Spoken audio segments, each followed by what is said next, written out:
കഴിഞ്ഞ ദിവസം ഒരു പ്രവാസി ആത്മഹത്യ ചെയ്ത് അദ്ദേഹത്തിൻ്റെ ആത്മഹത്യക്കുറിപ്പ് അമ്മക്ക് കൈമാറണമെന്നാണ് അതിൽ രേഖപ്പെടുത്തിയിരിക്കുന്നത്. അതിൽ എഴുതിയിരിക്കുന്നത് തൻ്റെ ബോഡി മെഡിക്കൽ കോളേജ് പഠനാവശ്യത്തിന് വേണ്ടി വിട്ടുകൊടുക്കണമെന്ന് പറഞ്ഞിട്ടാണ് എഴുതിയിരിക്കുന്നത്. പക്ഷെ അത് മെഡിക്കൽ കോളേജ് എടുക്കൂല.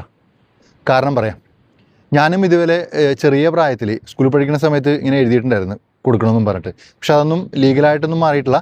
ഇപ്പോൾ വലുതായപ്പോൾ അതിനെക്കുറിച്ച് ചിന്തിച്ചു തുടങ്ങി. അപ്പോൾ ഈ മെഡിക്കൽ കോളേജ് എല്ലാ ബോഡിയും സ്വീകരിക്കില്ല.